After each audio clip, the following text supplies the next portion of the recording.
Minute until showtime. Yeah, see, and I didn't get any of them. I got a blank page on my side when, like, no, that's, but the only reason I knew you were even at where you were at is because your name popped up and then disappeared. Yeah.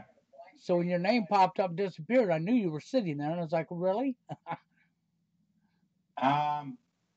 Just call it Zach. He might call in. I gave him the number. Okay. But it looks like we're live. Yep, we're live right now. We're live on YouTube. Hi, YouTube. Hold on a minute for Blog Talk to start.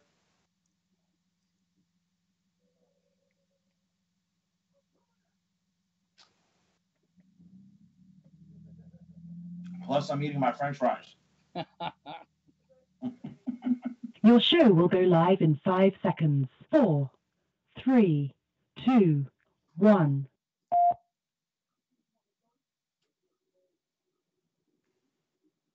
Blog Talk Radio.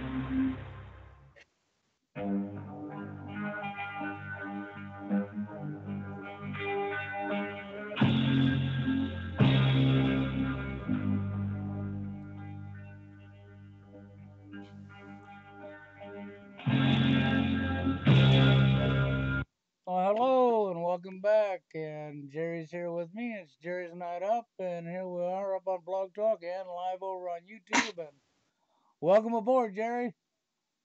How you doing there, Bill? Oh, I'm doing good. As we got our drinks going here, up soda pop and water and whatever else we're drinking. Won't be alcohol though. I'm being silly here. So what are we going to talk about tonight? I already forgot.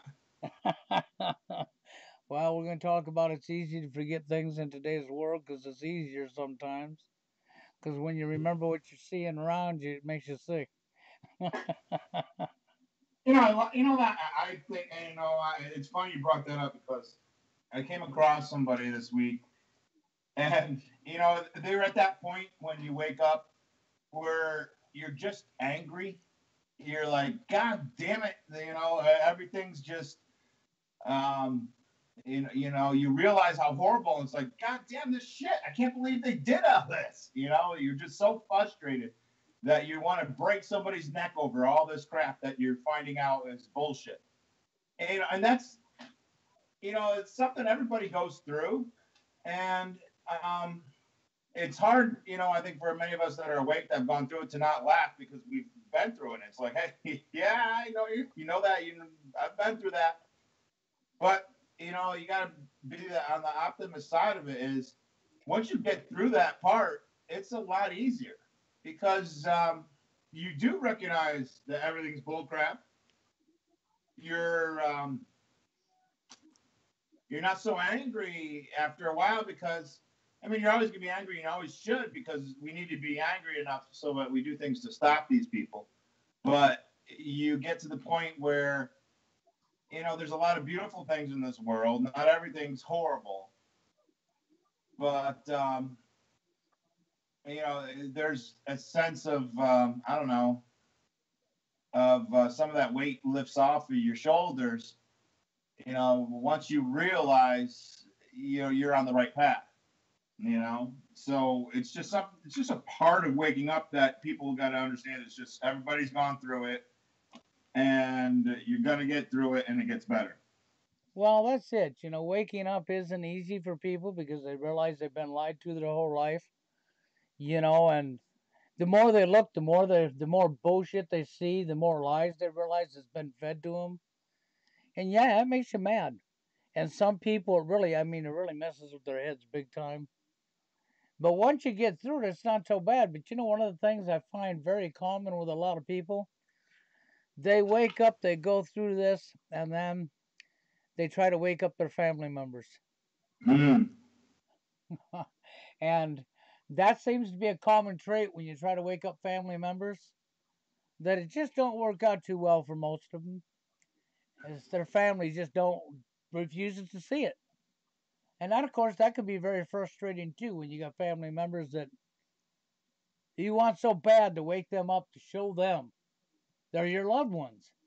Yeah, you love them and you want them, you want them to be awake too. And it hurts that, you can't do it. It's out of your hands, It is. It's not easy. I mean, it's really hard. I've seen this with a lot of people that's woke up and their family members. They're just like everybody else. Their loved ones. They want to wake them up and show them, and that becomes a whole nother ballpark of a whole new level. Yeah, but let's face it. I mean, waking up can be a relationship killer. If you're married or if you have a girlfriend or a boyfriend or whatever, I mean, it's if one person wakes up and the other doesn't, I mean, that's an ender right there almost all the time. Yeah, it'll destroy. You're right. That will destroy a relationship, and all because you woke up and the other person didn't, and it ends the Yeah. relationship. So and it's sad, but the reality is what's going on in this world is very evil. It's a repeat of history. Whether people want to believe it or not, it is a repeat of history. And you wake up and then you discover that you got a lot of people that claim to be awake, that knows what's going on, that don't want the problem to go away because they're collecting the tool. Yeah, that's one of the most upsetting things I think I've had. Not so much when I woke up, but more or less as I've gotten to meet more people in the truth community, is they may be awake, but they're asleep to, I think, the spiritual or the moral strengthening part of awakening, because it's an obsession. It becomes to be part of the show in a way, because when they're just revealing the next hoax or the next whatever it is, they're becoming a part of the show versus finding solutions on how to stop them. The path to enlightenment and getting knowledge is great, but what good is any knowledge if it can't be used for any good? That's exactly it. You can have all the knowledge in the world about what's going on, but if you can't use the knowledge for any good to stop what's going on, then what good is that knowledge? Yeah.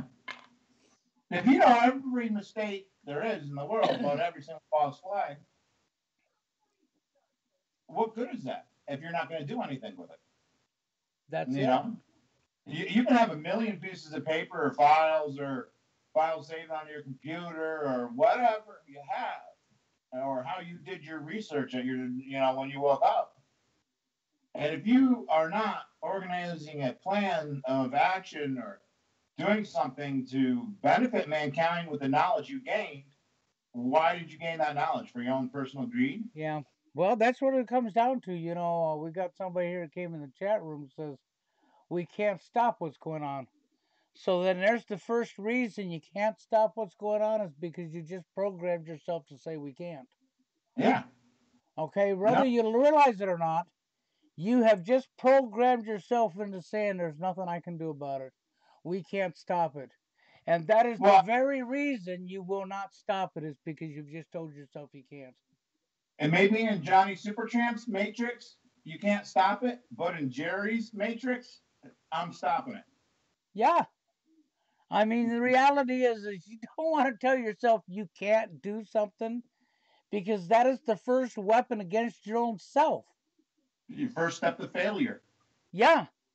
You got to remember, these elitists, they're humans like we are. They get their... They eat, sleep, and shit just like us. Exactly. They get their power from us. That's where they get it from, is from us. Us listening. Us being scared. Us, programming ourselves into we can't do anything about it. This is where they get their power from. You people need to realize that first and foremost, that these people can be stopped, but the only way they're ever going to be stopped is for us, the people, to realize that We are the ones in control, not them. Because we outnumber them by masses if we all want it stopped. But when you have a whole bunch of truthers that don't want the problem to go away because they're using the tool, you got to understand that tool, your money, the tool, they own it. They print it. They're the ones giving it to you. Well, I mean, like Johnny A says, we are debt slaves. Well, money is fictitious. So how can you be, a slave to something that doesn't exist? Yeah, money is a man-created thing to begin with. And you ain't going to take it to your grave. And there's another side, you're not taking it there. It's man-made and man-controlled. It's like... I want people to something that's, before the cops stole my life savings and tore me down for everything I went through, I'm sure people have heard the story since they've been here before. Since I lost everything, I've never been happier in my life. And it's lucky. I mean, I pretty much built my, I don't, the thing I miss the most, of course, is a lot of all my personal items that, the family heirlooms and stuff like that they stole. But, other than the family heirlooms, I've been pretty much able to build myself almost close to back up. I mean, I don't have everything as nice as I did, but I have the same basic things. And, my dog's got her own chair, just like she used to have, and she's nice and warm and cozy. I mean, I'm happy. And well, that's, yeah. So them taking away, even though they need to pay for what they did to me, yeah, but I'm actually happier without all the stuff. The big giant fancy TV, the the newer furniture, the this, the that, the yard stuff, this and that. It's not having it or not caring about it anymore is such a lift off my shoulders of fuck the system. Well, yeah, And it that's feels it. good. Well, and you get the stuff back as time goes anyhow. I didn't lose my stuff to the way Jerry lost his. But I can tell you, this happened to me. My youngest brother, before he passed away, he was a worker and he loved working. And he got struck down by epilepsy from an injury that happened when he was a child. And he started having grand mal seizures. And it put him in a situation where he couldn't work because every time he tried, he was having a grand mal seizure. So he decided to kill himself one night. And we had just bought this brand new mobile home, brand new furniture. We had all this stuff, and we were good. We were set to go, right? Well, I come home. I went that particular night. I'd left to get my cousin and my mother and drop my mother off, and my cousin and I were heading to work. And I pulled back in when we bought the mobile home, and I seen fire trucks on the. We were in a big trailer park, and I seen fire trucks on the cul-de-sac just before us. And I thought, oh man, somebody's got a fire down there. Oh, I feel sorry for them. I got up to our cul-de-sac, and there was 5 times the amount of fire trucks. And I was like, oh shit. And I couldn't see through them. And I'm driving around them thinking, God, I hope it ain't our place. And guess what? It was my place. My brother set it on fire. It's snowing out. And I just started laughing. I lost it and just started laughing. And I ended up taking my mother to my brother's house, and my cousin and I both worked nights, and I dropped him off in his job, and I went to my job. I got off work the next morning and went back to where the trailer was, and there was nothing left. Nothing. Lost it all. The fire took everything we had. The only thing I had left was my car and the clothes that was on my back. So, and Jerry lost it all because he's an honest man who wanted to do the right thing. So, but that's material goods. You got to understand the people that own our monetary system, our money, they use that to keep us enslaved. How do you think they're keeping us enslaved? Because we're all dependent on that money. We're all dependent on that money. What about taking that away from them? Yeah. I mean, the more people trade, with each other and, barter and, just cut out their entire system, the more that really hurts them. 'Cause they depend on taking a cut of everything, but that's of their system. If people don't use their system, they can't take a cut. That's it. You know, That's the whole key. Because you got to realize the money you're working for is owned by the very people we're fighting against. You're not going to beat them as long as you have to have what they're supplying to you. and then they just you mentioned too on the chat there is the internet and social media. And me and Bill talked about this before. That's their baby. They own the internet. They're not going to allow their defeat through the internet. Because if it got close to something like that, which they already have the algorithms for, I'm sure, they would just shut it down. They'll shut down the points. They'll lead people in different directions, whatever it is. We need to get in people's faces and say no. I mean, I've already told my local police chief better not have any false flags around here. I mean, yeah, I'll call him right out. And people need to start building those relationships with their local police. Imagine if every single town in this nation, just one person from that town went to their police station and said, if you have a false flag, we will expose you. I will expose you. Or our network will expose you. You know how much of a difference that would, make on the future endeavors of false flags and all the bullshit? It would be huge. It would. That's the thing. If you can get to the point where you realize that we're not going to beat them with their tools, but if you know how you can beat them, by leaving your home and going out in your own community and not being afraid of what other people think of you. I mean, here's an example for you. We know that they've used some of these false flags to go after the aquifers, water. And we know that in certain communities in Colorado, they've made it a law saying that you're not allowed to collect rainwater. Well, let me tell you something. I don't care who you are, what position you are in, there's no human being on the face of this earth, and I don't care who they are, that has the right to tell anybody they cannot collect rainwater. Because there's not one human being on the face of this earth that owns the rainwater.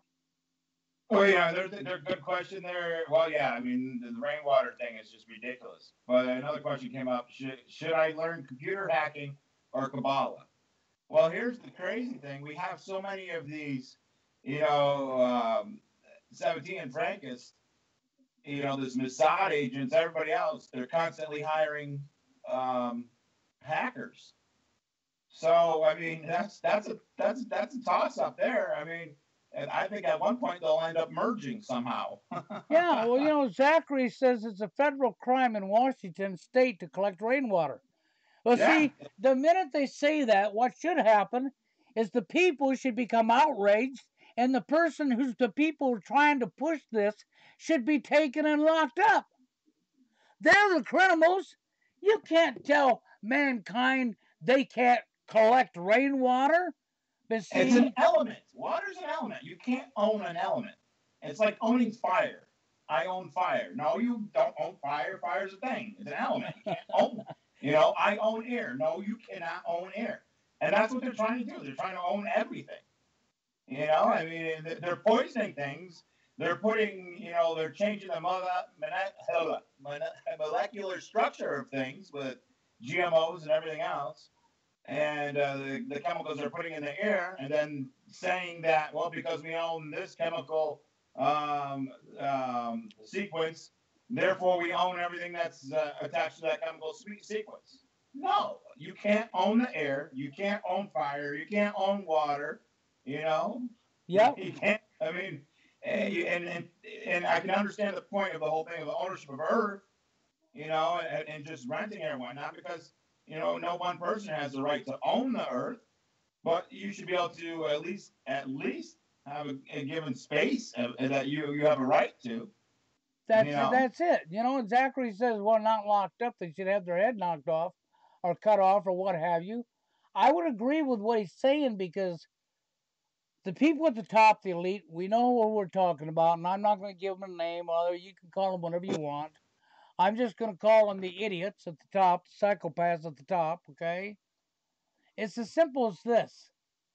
Them people need to be taken out, dropped in a hole in the ground, just like they want to do the rest of us. There is no locking these people up. Yeah. Okay. There's no reform for these people. What's crazy is, people think, oh, they're going to arrest these people, So what if they did? All of us know that even if they do, they're going to get suspended sentences or some bullshit. And even if they do go to jail, it'll be out in a minute. And then they're just going to start up doing their same crap all over again. These people have become so evil. I agree with Zachary. Just lock their heads off and push them off the flat earth. Right into a hole, wherever. I don't care. They just need to go. If it really was a flat earth, which of course I don't buy any of that BS, but if it was a flat earth, I would have to say to Zachary, we'll just take them to the edge of the earth and push them off then, damn it. They could fall forever, eternity. I mean, it really wouldn't be that hard. We know they're all Jewish. We just have to roll a penny, off the edge. They'll all go chasing after it. I thought it was funny. Well, it gets so sickening. The pressure that a person can have put on them in their life can drive them to a lot of things. I have this person in here who knows about what happened a few years back with me. Yeah, and I didn't off myself. See, I'm still here. And I'm glad I met Jerry. Oh, am I happy I met Jerry? You have no idea how happy I am I met Jerry. And they got big wood chippers in Fargo, Zach said. Yeah, Fargo, get rid of them, send them to Fargo. And then, of course, there's somebody else in this chat that I wouldn't mind knowing at all. Very smart man, okay? And I really appreciate what he's doing, and I'm definitely going to get his book as soon as I figure out how to get my hands on that book. Yeah, he's still just about finished up, and as soon as he does, he's going to get us the information on Zachary Hubbard's new book, Letters and Numbers. And that'll give a chance so people can learn how some of these numbers are being used against us, on us, whatever you want to call it. I like to say they're not being used against me because, when you see through the bullshit, you just see through the bullshit. But, they're constantly being used in our daily lives. And it's important that we know some of these things that are being used, because, people, once they understand how things are being done and used, whether in news stories, sports, or whatever it is, being used as bullshit in front of our eyes, it makes it a lot harder for these people to do their bullshit. Well, it is, and we have so many shields, so many, and they're all there for what we're talking about, the tool. That's what they're there for, the tool, money.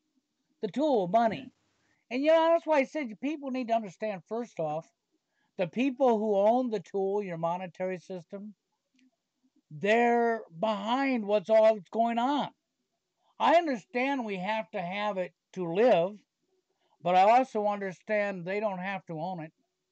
It's something that shouldn't be owned by one family, two families, 10 families. It's something that should be owned by the people. Period. Yeah, and that's a big thing too. Is so many of us disagree on what should happen, and they've been putting a lot of programming out there. Everybody's sovereign rights, free and independent person. What they want is people to start searching for something that is unattainable. That way, they will forget about what is attainable. And as much as we want to disagree with the Constitution and whatever you want to do, what it comes down to is, even though it was lost way long before all of us were born, we still, that at one time was a decent piece of paper if it was followed correctly. And, right now, the way this world is and with the people living in it, before we can even think about natural law and total sovereignty, which at this point, with all the MK Ultra people and everybody else and all the crazy people in this world, we need some kind of, you know, constitution until we can get people educated enough where they could live as free, independent people. But people are so messed up, and it's not their own fault. You know, they were designed to be messed up. And until then, we could at least maybe fight for something that was given to us and to restore that. And, you know, as much as people want to, you know, disagree with they want this, they want that, and everything else. Well, I mean, all these other things, we don't even really truly know enough to know whether or not they're very obtainable. Even if they were, they wouldn't work at this point in time. But what would work is something we know could work, and that is our own Constitution, because there are still so many people, whether they're sick or whatever their problems are, or you know they're asleep or whatever it is, they still understand the basics of it, so it still could work in this country. You know, I mean, just think about all the um, vets and you know people that are home from the war and whatnot. They still believe in the Constitution, and that's one thing that wouldn't be a hard fight to get people to respect. And once we can get everybody on the same page with a strong Constitution, then maybe we can re-educate our population the correct way. That way, we can move towards some, you know, some independent natural law of sovereignty. Yeah, we have to do something, but the one thing that we can't do is you're not going to beat them using their own tools. The monetary system has to be taken away from them. Okay, or you need to change the monetary system to something the people want and walk away from theirs. Walk away from their tool completely. Because unless we start doing something ourselves, we'll never change what's going on. And I get so sick when I watch all of these so called fake ass truthers. Okay, and I'm going to say it fake ass truthers because that's what they are, who are only up here for a little bit of fame or the tool. They have to have the tool, you know, the money. No. You know, this fight is a fight that's going to affect every one of our lives, every last one of us. You know, Yeah, I hear these people claim they care about their children. Our children's our future. We care about our children. We're so tired of the pedophiles up there in Hollywood. We want to stop them. But at the same time, you're not thinking about your children's future, are you? Because if you don't stand up to what's going on now, your children ain't going to have a future.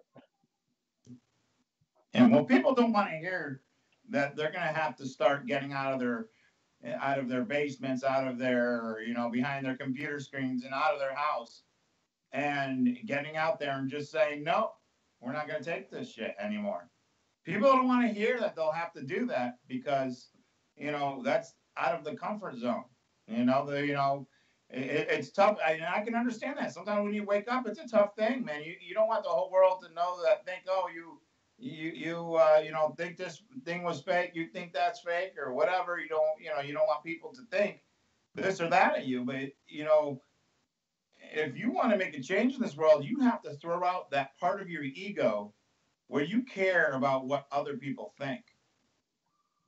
That's it. If And you you, have to let that go. That has to be just gone, you know? And I tell you what, man, when I let go of that ego part, not caring about the money, not caring about that, there's so much more of a sense of happiness when you let that go. Believe it or not, you just let that go, and you are happier.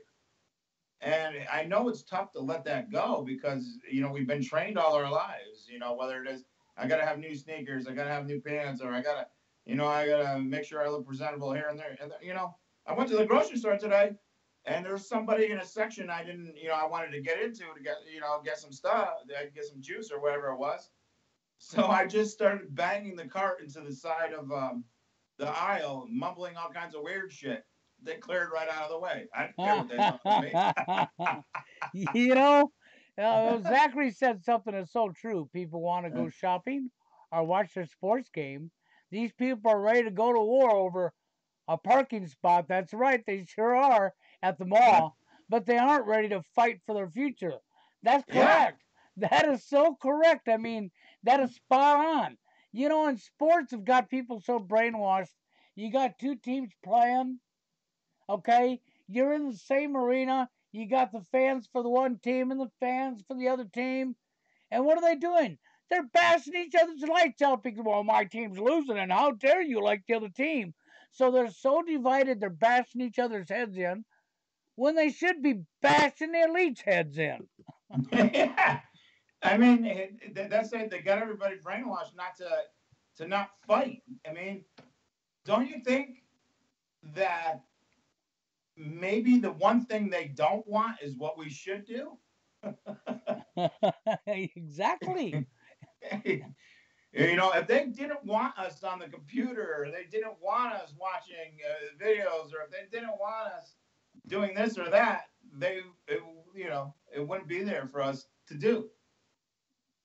You know, if they felt like Facebook or Twitter or something was such a threat, or YouTube was such a threat, you know, they would have Israeli, you know, internet security experts crashing that site in a heartbeat, making it so nobody would be able to view it.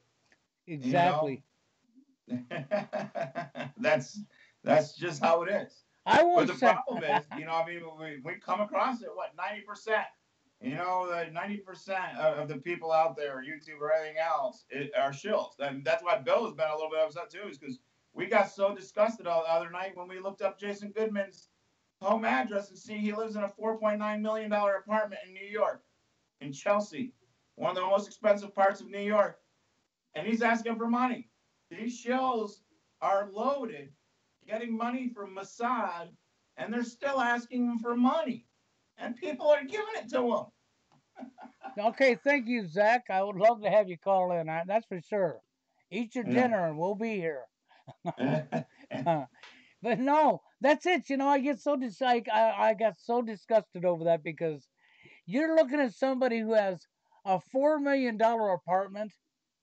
You know, that's I mean, most of us don't even make that kind of money in a lifetime, let alone have that to be the cost of our apartment. This man's traveling from New York to Vegas to California, back to Vegas, back to New York, back to Vegas. No problem. Doing 5, 6, 7, 8, 9, 10 live feeds a day. And meanwhile, he needs your money. And people are giving it to him. So, you know, it's not only that we won't beat them on social media, it's actually working wonders for them. Yeah, I mean, They're taking your money, they're taking all your information. They know everything about you. They're profiting off of you. So we're not only not winning at the war on social media, we're actually going backwards and losing just being on the social media. we are.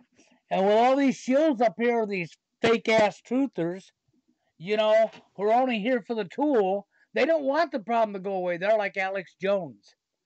No, I can't have the problem go away. How am I going to make my living?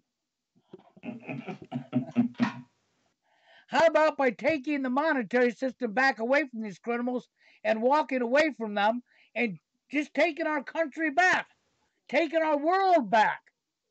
Well, the crazy things people don't realize. It's not against the law to print money. You just can't print a copy of their money. If you want to start your own monetary system, it's perfectly legal.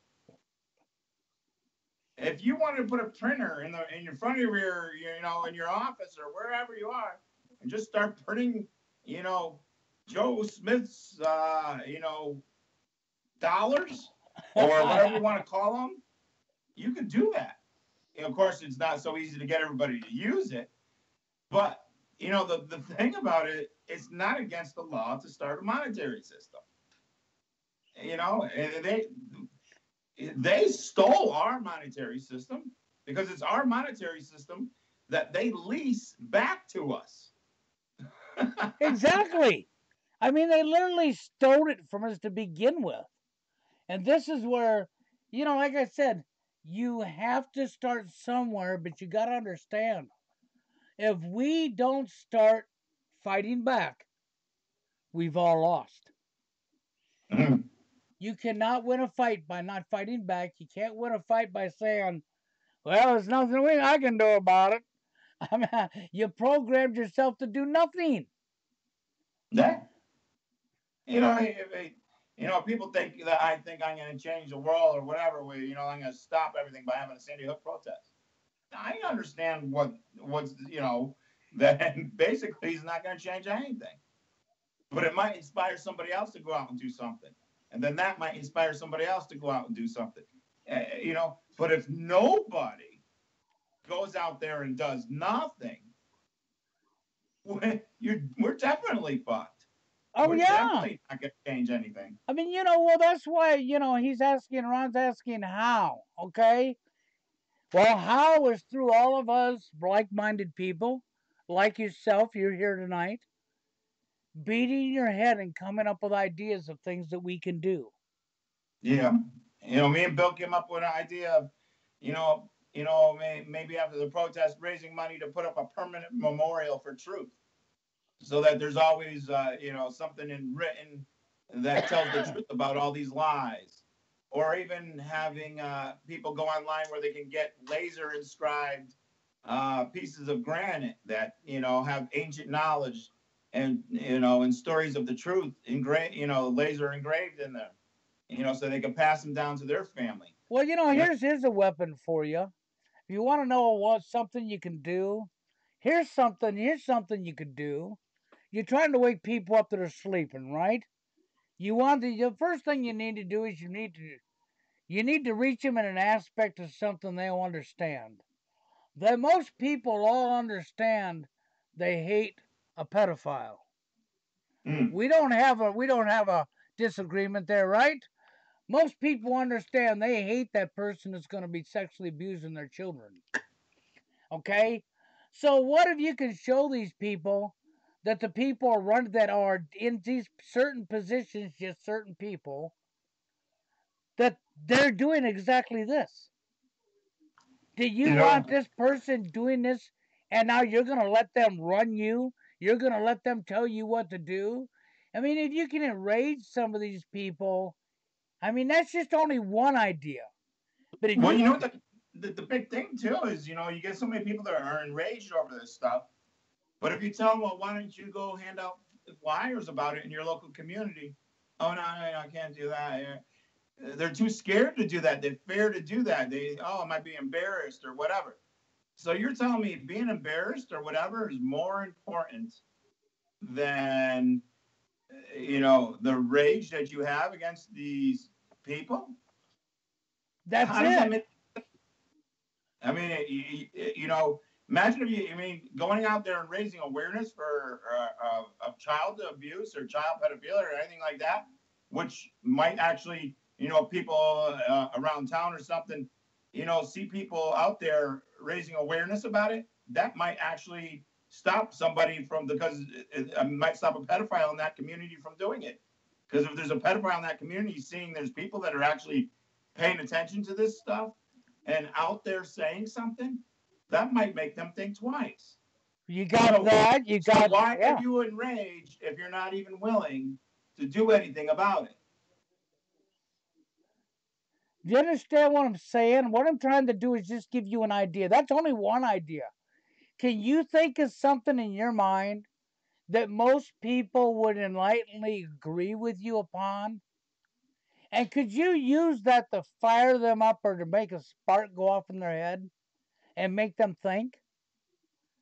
Because if you can get somebody to back up and think, you actually use their own critical thinking skills, you can reach more people that way.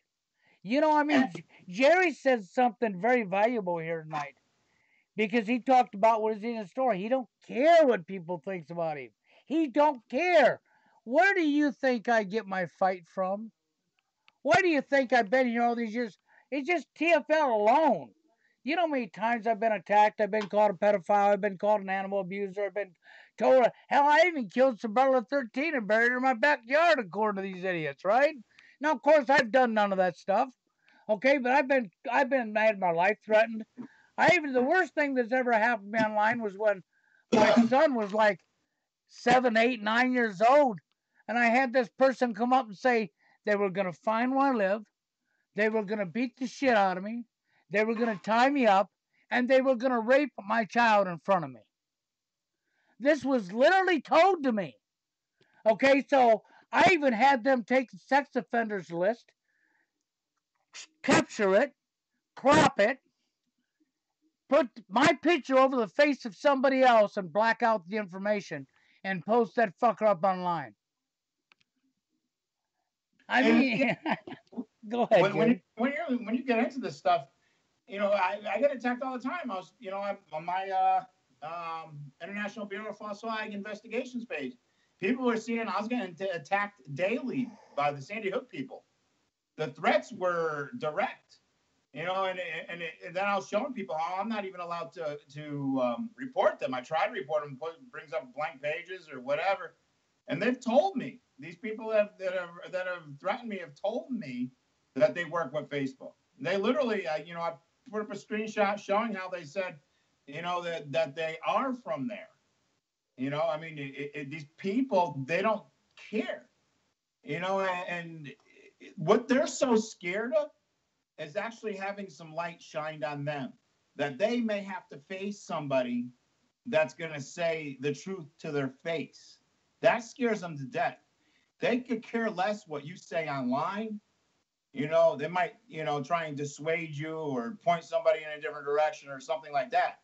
But what these people really do not like is being brought into the light and having somebody call them out in front of their face. And with all the false flags and everything else that's gone on in this country, almost everybody in this country is not too far away from a place where they had a false flag. And if they had a false flag, that means they have sheriffs, they have police, they have EMTs, they have politicians, people working into the town hall that were involved in these things. They don't want to be called out. Go call them out. What would it hurt for you to go down to your local town hall or somewhere close to you that had a false flag and say, I'm so disgusted by this happening.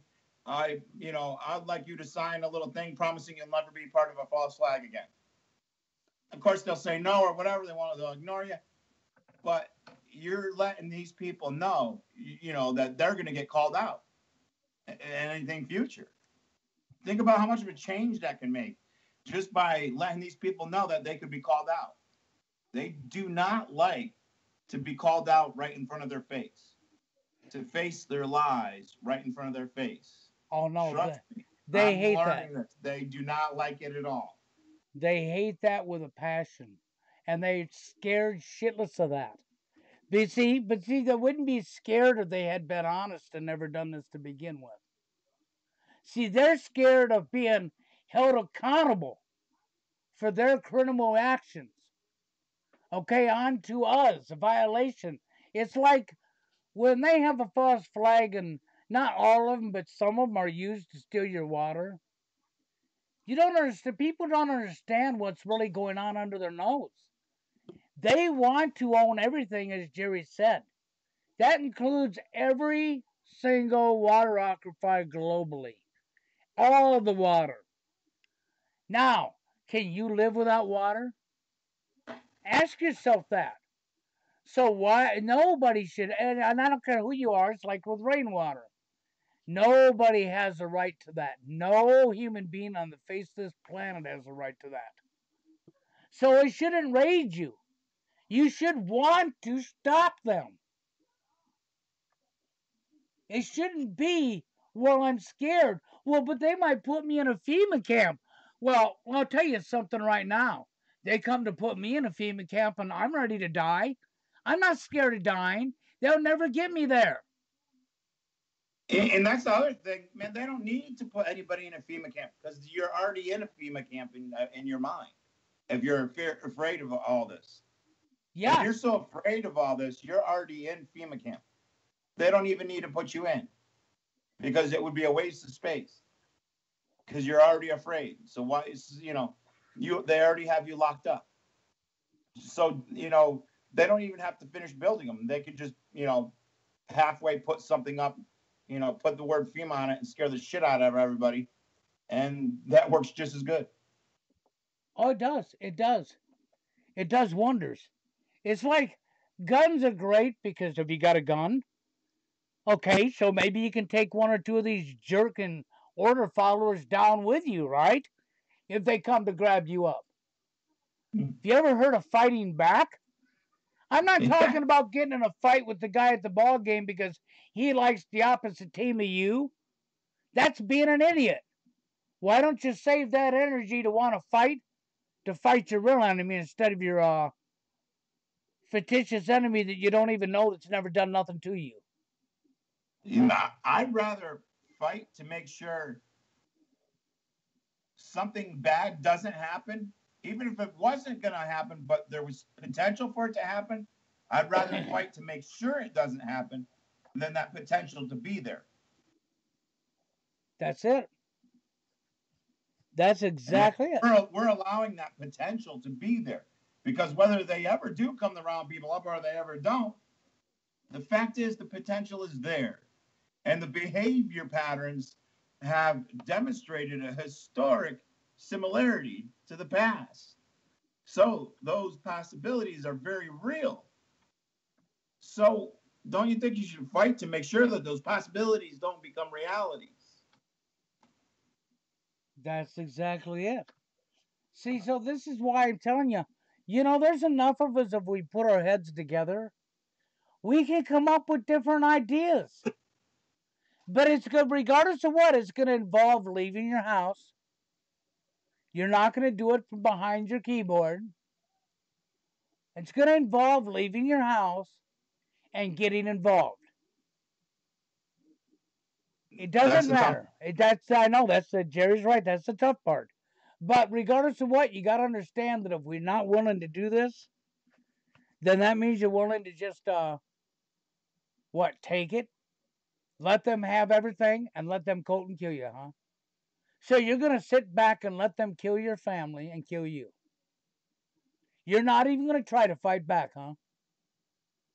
Because that's really what this comes down to.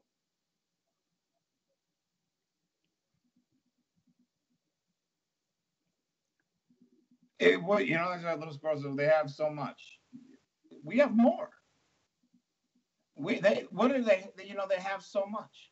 What does having anything have to do with anything? The most important thing is, having your own dignity, having enough self-respect for yourself to care about things passionately enough to fight for them. To me, living without being able to think I did anything or not is just unbearable. So I'm not sure how other people out there, I know the things I'm doing might not make a change, but know what it's going to make a change, and it's going to make a change in me. My Sandy Hook, protest, it may fizzle out to be nothing and change nothing whatsoever, but it's going to change my life because I'm going to know I at least did something. I at least tried. He got out of his house. That's right. So other people could say they made a meme. I could say, hey, I protested in Sandy Hook. I stood up and tried to say no. That's at least more than a meme or a video or anything else. You went into proud of myself for that fact, and it doesn't matter what anybody else thinks. And that's the way I look at it. Is it doesn't matter if it's successful or not. For my own personal development, it's going to be a success. Well, you know what, Jerry? It's not only a success for Jerry that way, but in this fight, we're all going to lose different battles. But it doesn't mean you've lost the war. You don't give up because one idea don't work. Jerry's going to get out, leave his home, and even travel. to get where he's going to have this protest. Whether you show up or not, he's already doing more than the majority of people are doing right now. He's willing to get out and try something. And that's exactly that's where this comes from. We have to do something. Because if we do nothing, we've lost. And you got to stop listening to all these shills. I mean, as much as I hate to say this, YouTube is loaded with them. They're everywhere. Who, and I'm not bragging for me and Bill, but who else? Name one person out there that has even talked about doing something to stop these people, or even says they want to stop these people. You don't hear. I don't know of anybody.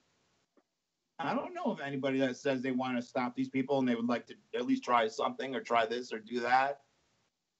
No. Name one person. I'd like to see maybe somebody in the chat knows, because I'd like to know if there is, because if there is somebody else out there that wants to stop them, maybe me and Bill can team up with them.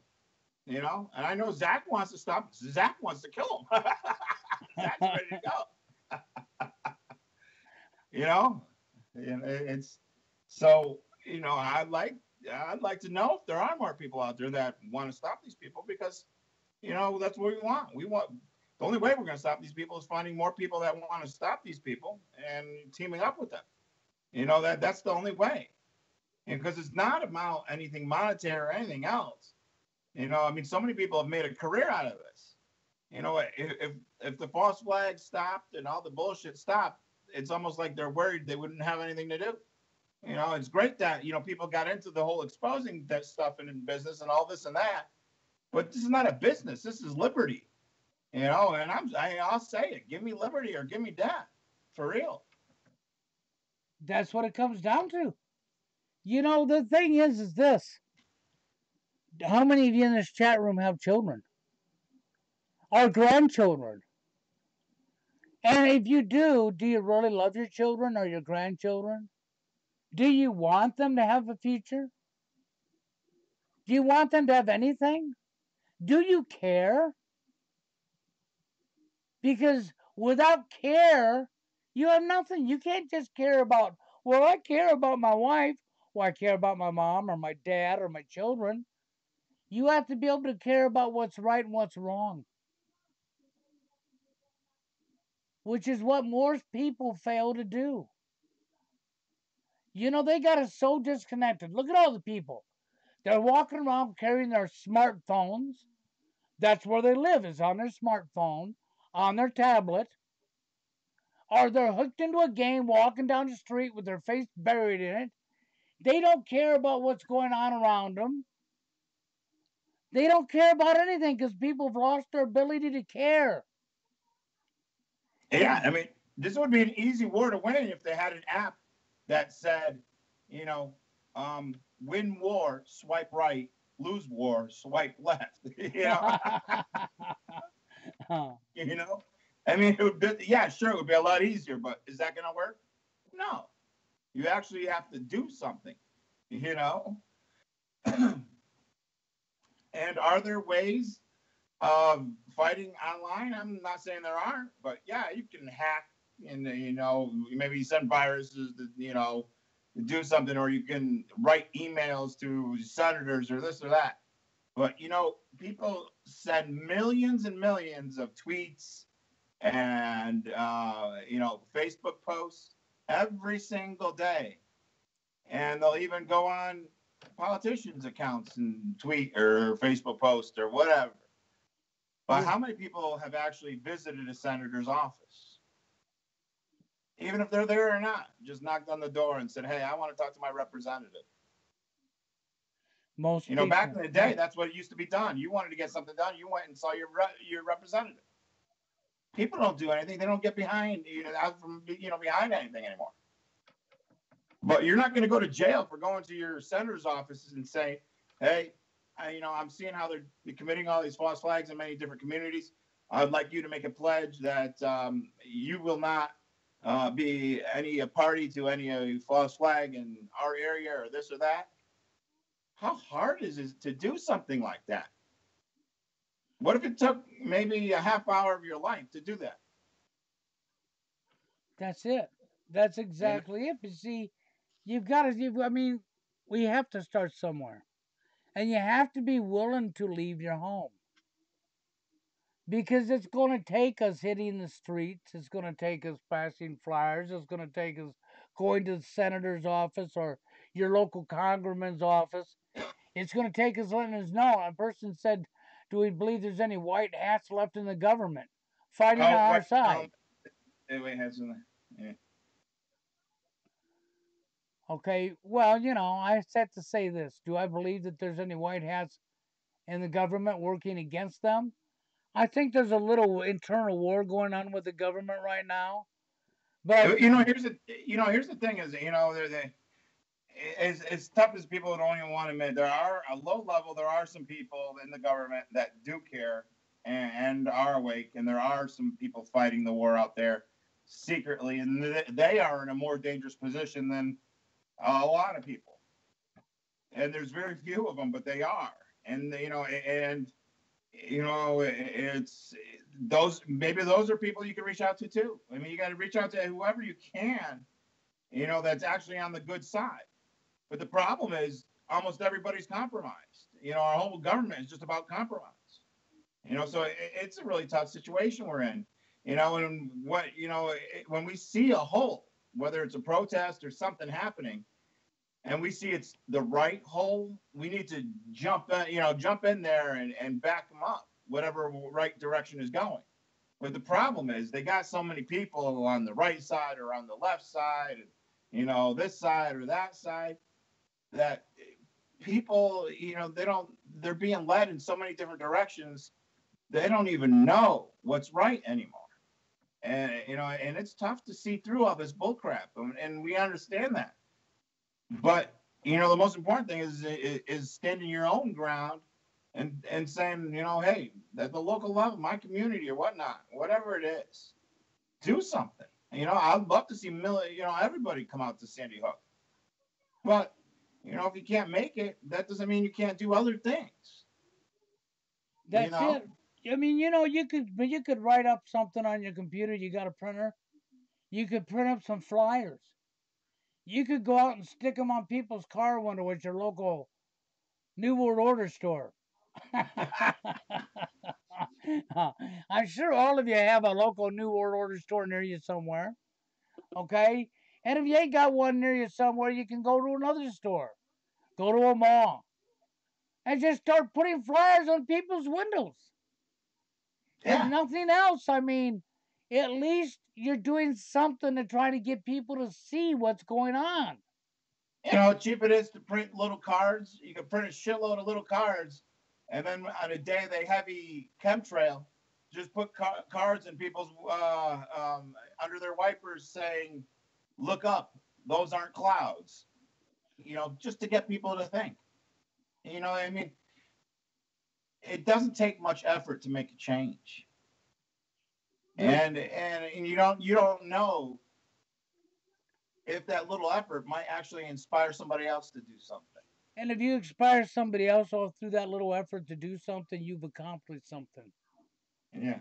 Because that person may inspire somebody else. But the thing is we have to be willing to do this because it's through not doing it that we're all going to lose. Yeah, and things are getting worse because we're not doing it. That's exactly it. The chains of tyranny tighten as nobody does anything. I mean, that's it. I mean, to tighten. They're going to kids. I mean, you're losing more freedom every day. Every day.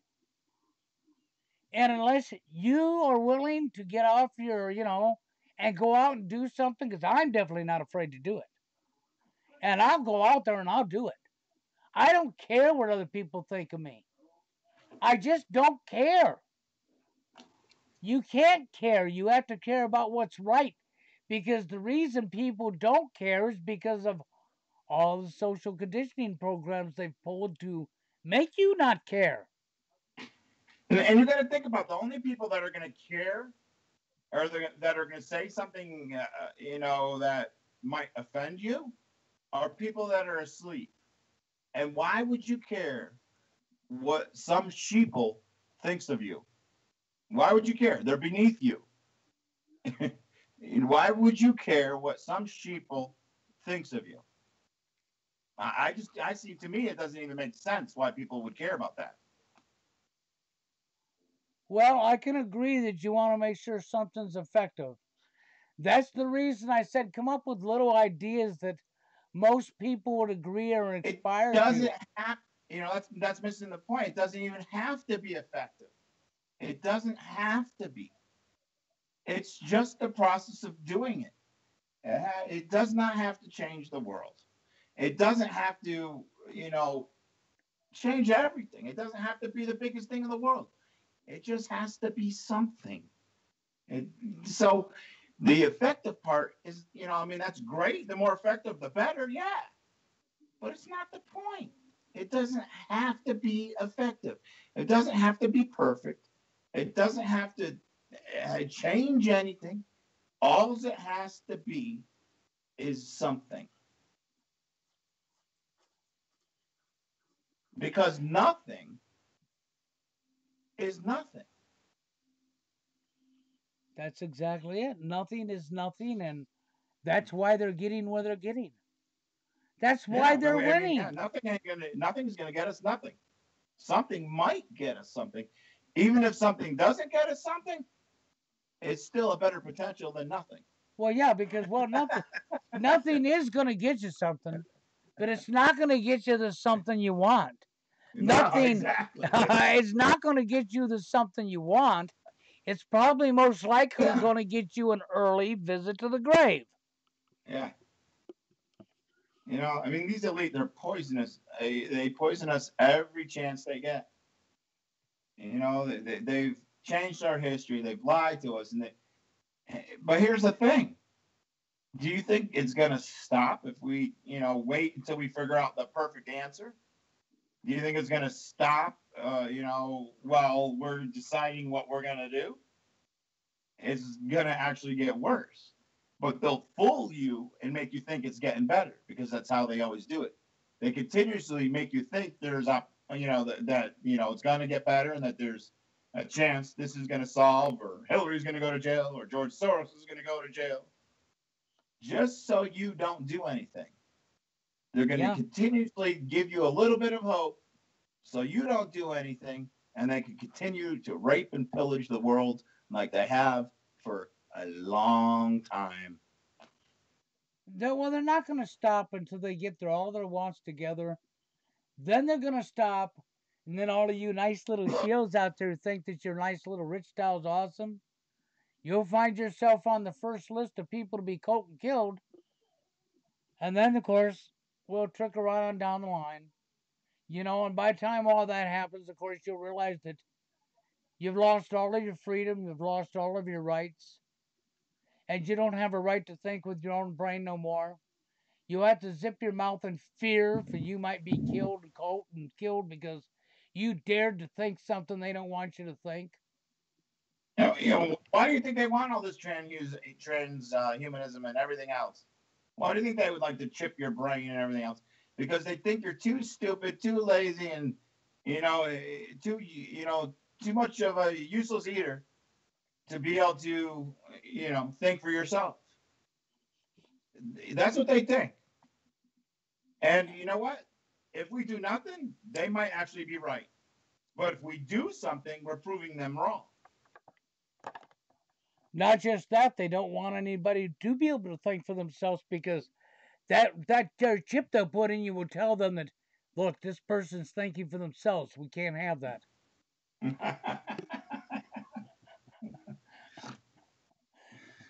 you know? And I really don't want to think of the day that your children are born, a chip's put in them immediately, and now your child has a thought. Next thing you know, your child's being hauled off and killed because your child dared to think of something outside the box.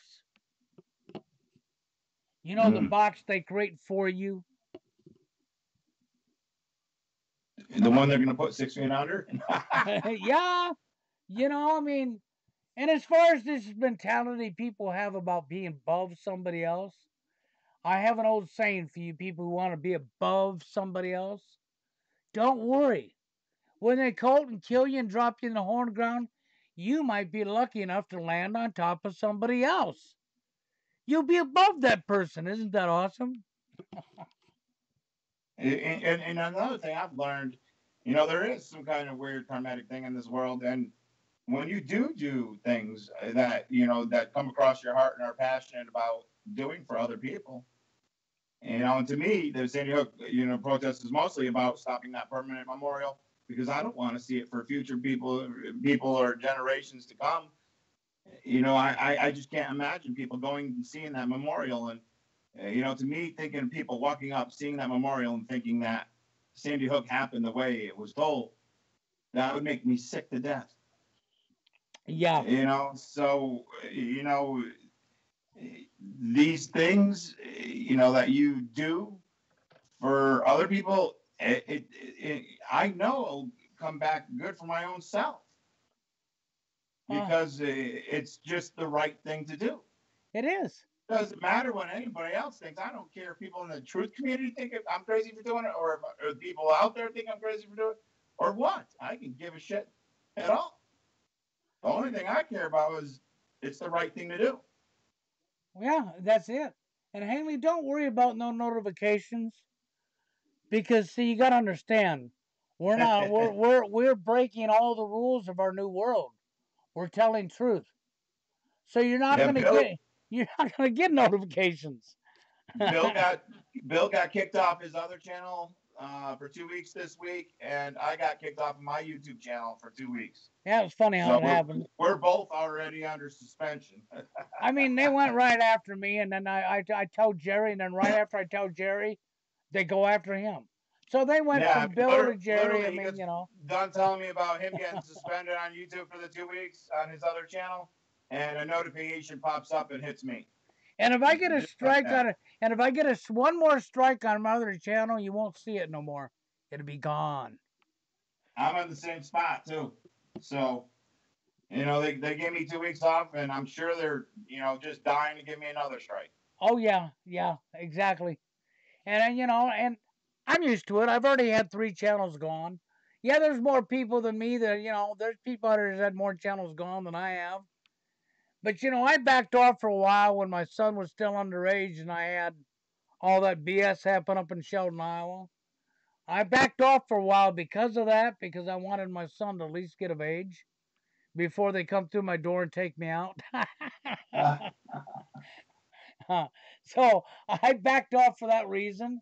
But see, my son's growing up now, knows how to care for himself. I done my job when it comes to raising my son. So now I'm back, and I don't care. I mean, they're not going to scare me with death threats because I'm ready. I'm ready. And that's the one thing they hate the most, is when you don't fear. They cannot stand it when you're not scared of them, because they don't have any control. They control by fear. And that is one of their, they control by many different means. But it really pisses them off when you're not scared of them. I mean, trust me, I've come across these people. They get pissed when you don't fear them. They get angry about it because they know you're right. And that's the worst part. It really bothers them when you're just not afraid of them. I don't fear what these people do. I don't go to sleep fearing ever.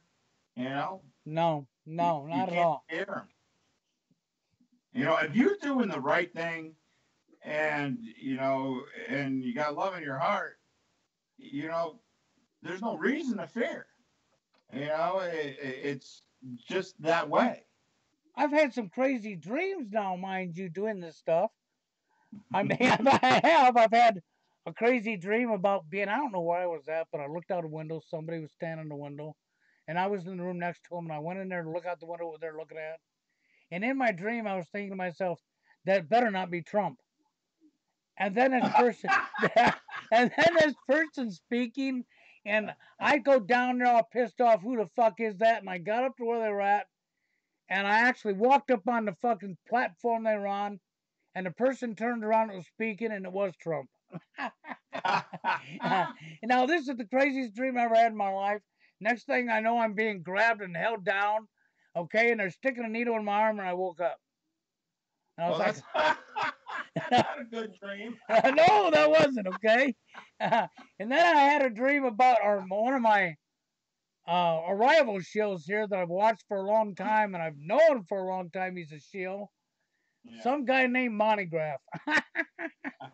And that Montygraph person was outside my door. Oh my God. And I was like, what the hell, you know, when you wake up and this is just fresh in your head. What the hell's Well, he you know, doing? Bill, the best cure for like dreams and stuff like that. I never have any problems like that. But a long time ago, I learned, and I think it was something my grandmother said. My grandmother said, if you don't allow evil to come in your house, it's not allowed to. And, you know, after she passed away, you know, I don't do it all every night or anything like that, but every once in a while I'll say, evil, you're not welcome here. You cannot come in my house. I say it out loud, and I rest at night. I sleep peacefully. You know, I don't have any bad dreams. I don't have anything scary because I've made a conscious decision in my life to not allow evil around me. And, you know, it used to drive my friends nuts in Kalamazoo because, you know, if my dog, growled or something, if somebody came in the house or something, or if I get the wrong vibe, I'd pull my friends aside and say, hey, you got to make that friend leave. You got to take them out. You got to, I don't get a vibe. You know, it's just one of my things. I do not allow evil in my house. I do not at all. If I feel something is just not spiritually clean or is, doesn't, go, I just do it. I always set my boundaries. I've always had weird things. There's for a long time, I thought new rap, was kind of just, demeaning to people. So I wouldn't allow rap to be played in my house. And if people came over my house, and it was nothing racial, even most of my black friends do too, that I had certain standards, and it had nothing to do with racial lines. If you came in my house, you're not allowed to wear your hat sideways. Certain things. You couldn't, I didn't allow people to wear baggy pants in my house. I always had these certain rules, certain boundaries. You didn't let them wear. It's not making myself perfect or anything else, but whether it's not allowing demons in my house or making sure that, my house is my castle and that I'm respected and the house is respected and I'll respect you. Because I'm always the most giving person around, but I set boundaries for myself. So yeah, well that's correct. I don't know. I mean, you let them. You didn't let them wear their pants falling off. No, I mean if they wear baggy pants, I tell them you either put your belt on, tighten up. You cannot wear your saggy pants. Nobody's sagging their pants. If your hat is sideways, you got to turn it on straight or take it off. Oh, the call-in number, Zachary. Yeah, he got it. It's good time to call. Yep, anytime right now. But no, I mean, I was just being sarcastic when you said you didn't let them wear saggy pants. I remember a young guy on a job I was working on walking around his pants falling off one night, and I kept giving him shit and told him to go buy a belt. Well, then he goes and buys a belt, and I thought, cool. But he made sure the belt was so loose his pants was falling down anyhow. So he just totally defeated the purpose. No, I mean, at least you tried. But you got to, people got to learn to set boundaries, and to me, that's a lot where the false flags are. I'm not going to sit there and allow my government to lie to me. Yes, well, I believe this is, this country is not just our country; it's your country, and I totally believe in natural law and sovereignty and all this other bullcrap. I believe in it 100%. But I also have pride for, who we are as people and that we need to stand up for ourselves and our fellow Americans or, Native Americans or whatever it is. Mm-hmm. Well, I believe... you stand up for ourselves and our society as a whole, or individually or whatever, but you stand up. You don't just bend over and take it. That's it. So I believe we have Zachary with us. Welcome, Zachary. Hey, thanks for having me on. Hey, I appreciate you being here. So what do you got? What do you like my not allowing people to wear hats sideways in the house? Oh, I didn't hear that part. That was probably while I was having dinner. I just came back. I was just talking about setting boundaries. Whether it's saying no to these false flags, whatever it's saying no to whatever in society. That even in my house, I always, my grandmother used to say, she said, if you don't allow evil in your house, it can't come in. And, since she died, I've always, every once in a while, said evil, just out loud at night or whatever, and said, evil, you're not allowed. And made it mentally clear in my head that no evil's in this house. And ever since I did that, I never had a nightmare. I've always slept peacefully. And, other things I've learned to do since then is, any new rap, because it's nothing but crap and demeaning, I don't allow it to be played in my house. If people walk in the house with baggy jeans, I make them pull it up or walk out. If they got a hat sideways, you wear it straight or you take it off. And it's just a matter of me, my own boundaries. But people set boundaries and say there's nothing wrong with saying no. And we need to teach people that it's okay to say no, because we say so much in society today. We say so much yes or nothing, and it's allowing it to happen. And we need to start saying no for things that, whether it's something we don't like or something we don't feel comfortable with. We need, society to start saying no. Yeah, and that conversation sort of got. Yeah, so go ahead, Zach. I was just saying, well, you guys are talking values, and that's exactly what we have in this nation. We have a crisis of values. People in this nation, by and large, are obsessed with materialism and entertainment, and that's right where the tyrants want, the minds of the masses. They want to focus on materialism and being entertained, and that's where at least 90% of the public is. And instead, it's got to be a change of consciousness. People have to become about truth and taking a look around where the direction of society is going and what we're actually doing with our lives, what we're being brought up and trained to do. So many people are suffering in this nation and in this world as well, and needlessly, and they don't realize. How many people, find themselves in a health crisis and they don't have the resources to pull themselves out of that health crisis, so they die. And that's over half the country's fate. And why don't they have the resources when they've been working their whole lives? Well, it's because they've been taxed at every avenue. You're paying tax on your income. You're paying taxes on your purchase. You want to have a cell phone, you're paying taxes on that. How many roads across this nation are getting tolls on them? Just more and more tolls being put up everywhere.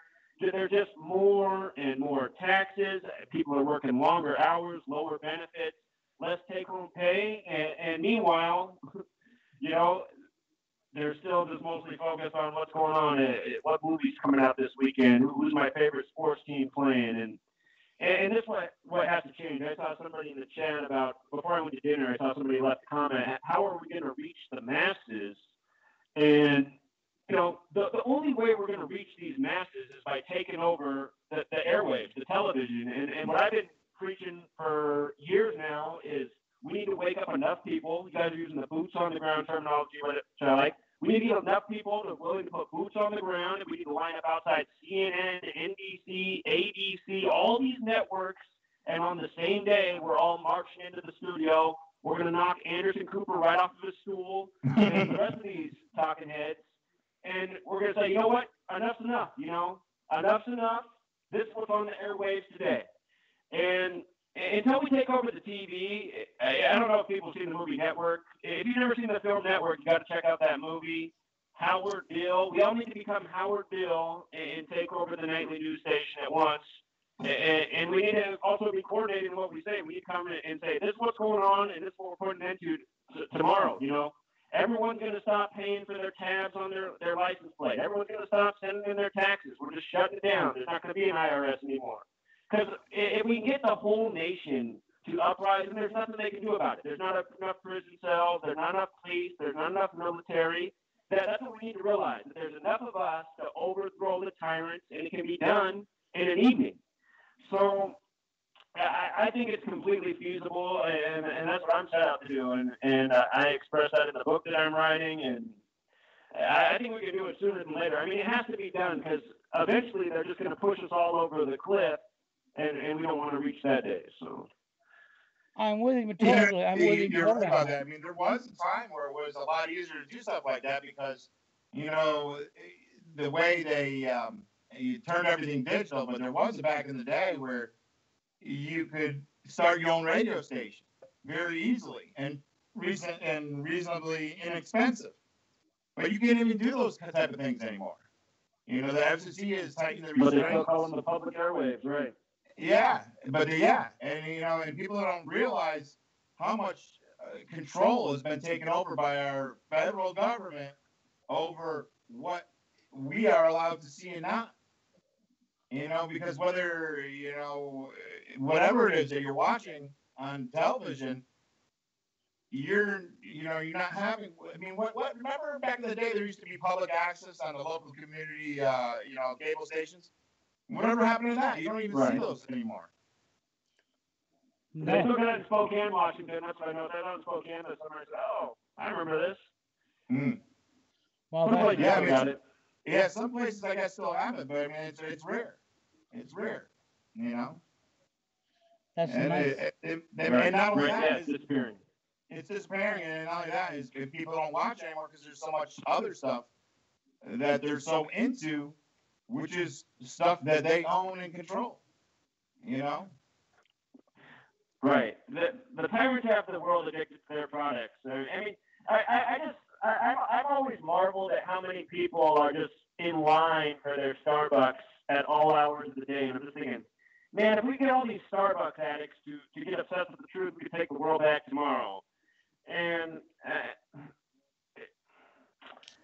somehow we just have to figure out a way to reach these people. I think that, the Boots on the Ground campaign needs to be at every mall. It needs to be at every Starbucks, because if you're there, you're going to reach half your community, the day of. So we have to go where people are. The sports game, the mall. Yeah, I mean, you have to get out there. If we get people on the ground there speaking out and waking people up, it could have an impact.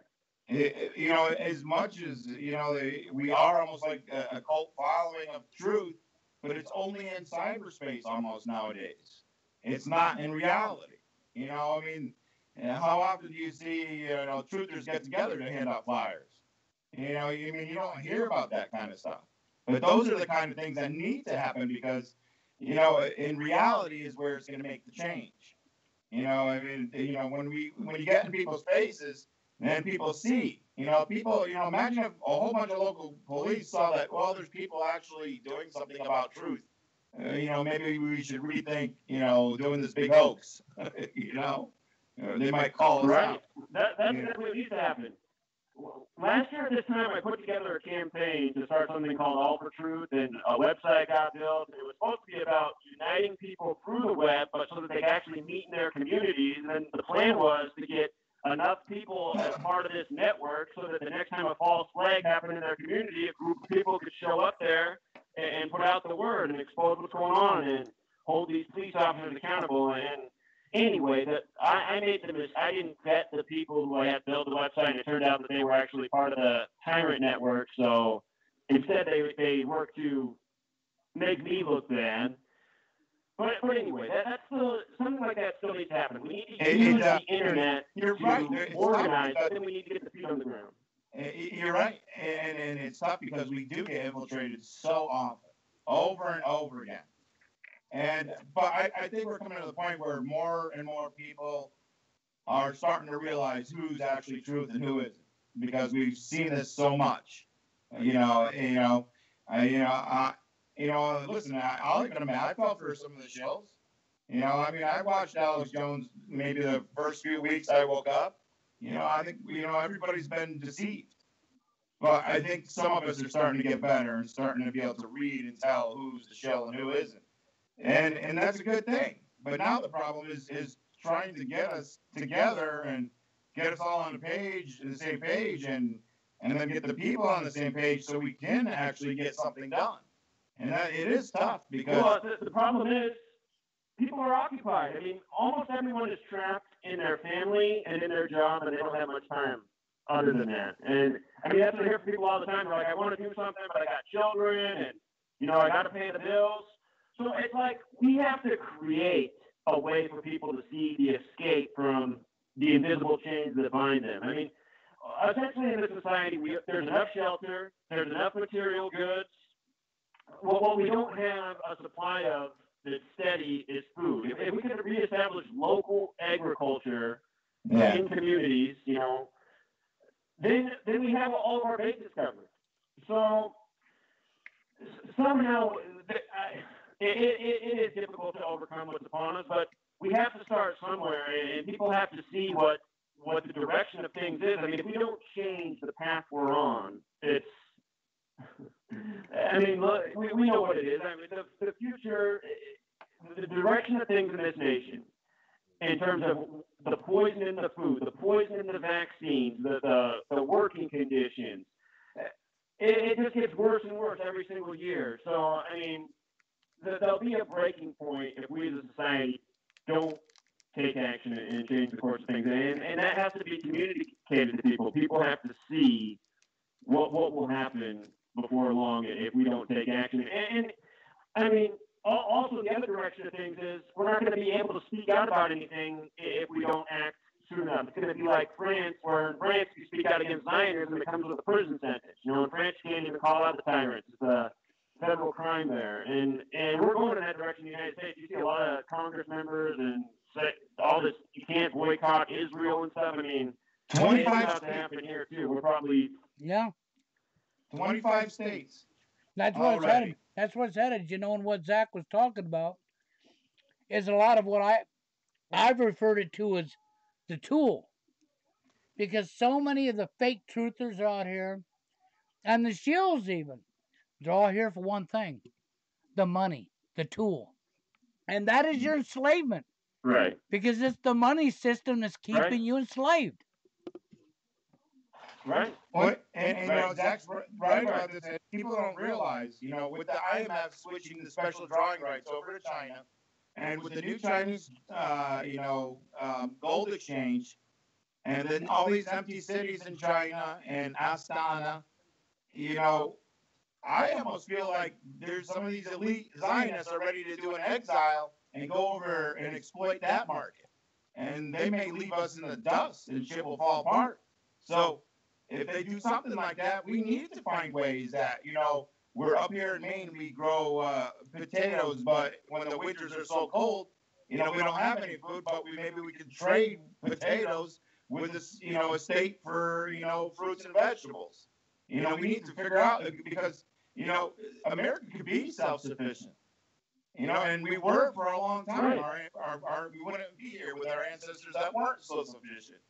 So it could be done. People got out of the cities and got out into the open spaces where you can still have agriculture. It could be done. I mean, all these people in the city system won't be sustainable anymore. You can't have all these people concentrated there. It's all concrete. You can't grow food there. So anyway. Who's this Happy Life in the chat? Yeah, Happy Life's got to go. I was just... Listen, buddy, your long nose is going to be in a box, a collector's box of mine pretty soon. So enjoy your last days. I mean, I'm so sick of these trolls that work for Israel, and he's probably over in Israel right now. These people... what's funny? They need to be 86. What's funny about that guy? I just blocked him again. But we blocked him. But that's the same guy that I've already blocked 3 or 4 times. Yeah, he probably has 500 different accounts. Yeah. As soon as I saw it, I was like, yeah, that's that same guy again. And he always says the same crap. But we blocked him. We blocked him once. We blocked him three times in one night, and he came back even when we were over. He sure did. Right. But they're out there. I don't know if you saw the latest threats to me by the people from Sandy Hook, and they even said they were from Sandy Hook. And they literally threatened me on Facebook and I can't even do anything about it. And it's funny. It's hilarious. You know, but I mean, I like that they do that because at least I have some evidence that these people are threatening me. But, you know, and the thing about it, I feel the fact that they're really going after me lately is they're scared to death of me having a protest, even if it's just me and Sandy Hook. So I think that's a good thing, because if they're scared to death over something like that, that means, you know, that means it's making an impact in one way or another.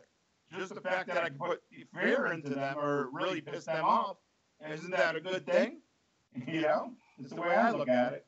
Yeah, they're scared and they're cowards. I mean, these people are pathetic, and that's the other thing that bothers me. These tyrants who rule over us, they're mostly all old and shriveled.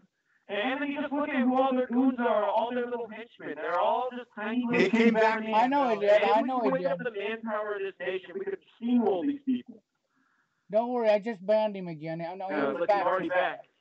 Yeah, idiot. And he's paid for with our tax dollars, I guarantee you. And you know what? That channel was already blocked before, too. I just checked it. Yeah, he's using channels that I've already blocked. You can make channels with the same name, so, you know. Yeah, that's probably what he's doing. Oh, no, I looked at it. I mean, because on my side, it said blocked already. Yeah. Well, see, I recognized him, even the other one. I blocked him so many times, but he keeps coming right back. He's like a bad penny. Yeah. Well, that's what else bothers me about online. It's like, you know, it says there's 15 people watching now. I mean, there's more trolls online than there are people seeking truth. And that's the tyrants should see that. I mean, they're such pathetic cowards. There's almost nobody who's seeking truth, but they're still afraid anyway. It's just...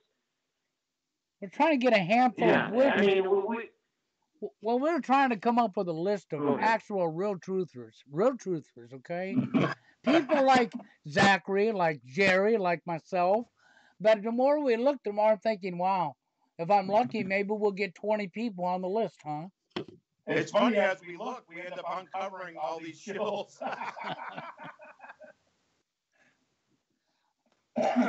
It's not a long list. I mean, it's not a long list of people who are really about truth. Right? So it's mostly shills out here, especially on YouTube. It is, and it sucks. Yeah, well, I know Haley's real. I know some of the people come in here are real. I get frustrated because I've tried for so long to tell people the money is the tool that's keeping them enslaved. It is the root of all evil. Right. And, you know, and I tell them over and over, and you get these people up here calling themselves truthers, and the only thing they want is money. And you look at the shills, and that's all they're after is money, steering you down the rabbit hole, lying to you, and lining their pockets like Jason Goodman, lives in a $4 million freaking apartment in New York. I mean, $4 million, and he's asking money from people while he lives in a $4 million apartment, travels from here and travels to there. Okay, and just keeps right on doing all this traveling and all of his live feeds because the guy's a freaking plant. You know, and I just keep seeing this stuff that pisses me off because he's asking for money. Bill, he's up again. F you. Oh, I see that. Don't worry. He's about to go again. Just leave him there. Let's just watch his idiotic comments. I mean, these people just make themselves look bad. Oh, hold on.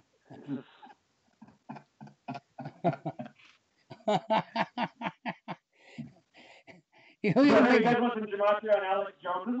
That's why gematria is the best. Yeah, go for it. So Alex Jones' birthday is February 11th, 1974. And February 11th is the 42nd day of the year. In gematria, the word Freemason equals 42, and it's absolutely Freemasonry that's running the show. The big G in the middle of the Freemason compass represents 42. The name Alex Jones equals 42 the small way. The name Alex the big way is 42. InfoWars equals 42. And I mean, just think about his name, InfoWars. I mean, it's what it's all about. It's all about distorting the information. He pushes more false fear than the actual media does. And Prison Planet. And all that crap. They call it the Prison Planet. Yeah, exactly. Yeah. Yeah, 42 and 74. Those are the biggest numbers of Freemasonry. The reason this nation's birthday is July 4th, 7-4, is because Masonic equals equals 74. So does Jewish. So does Independence Day. So does holiday. What I find really curious is if you write out 4th of July, like July, it even equals 74. And I'm like, oh, is that a coincidence? 4th of July. 2 years ago, you guys remember what they did on the 4th of July? Do you remember what the news story was in 2016 on the 4th of July? No. No, I don't. Remember the Jupiter probe, the Juno probe? Yeah. Jupiter? Oh, yeah. Did you guys see what Google did on that day? Did you see what Google did for their doodle? Yeah. They changed it so it said Goy. They made it G-O and then the rest I of remember the that. probe, It was but it weird. was a Y. So Yeah. the Jupiter probe, and then Google has Goya. Goy. As in I Goy. always wondered why the fuck that was. No shit, I forgot about that. Yeah, there's a whole lot more to that, but that was just the biggest mocking, Jupiter on the 4th of July, and then the Goy thing with Google. The people at Google, I can't wait until the day we do have our army, because that place is going to get burned to the ground. Pieces of work.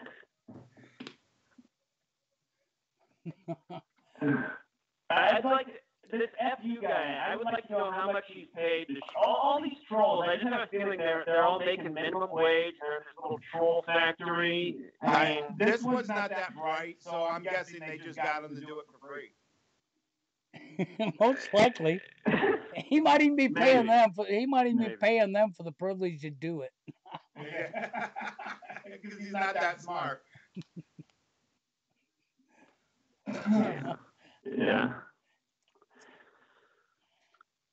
But I mean, did you ever do any of the numbers on Astana?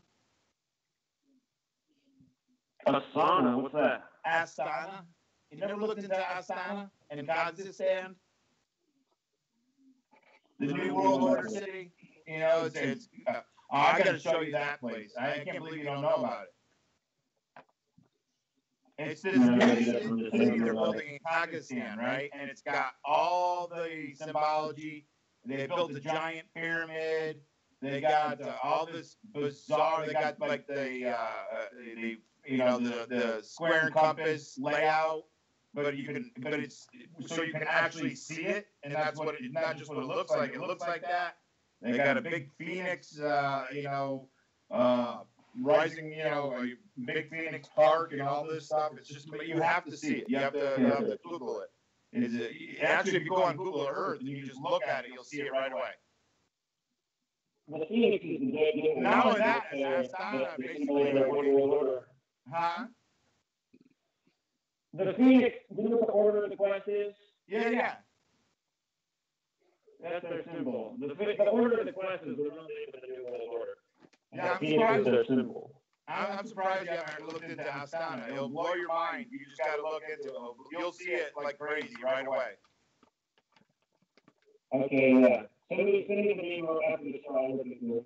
Yeah, I'll send it out to you. It'll blow your mind. It's pretty interesting. Okay.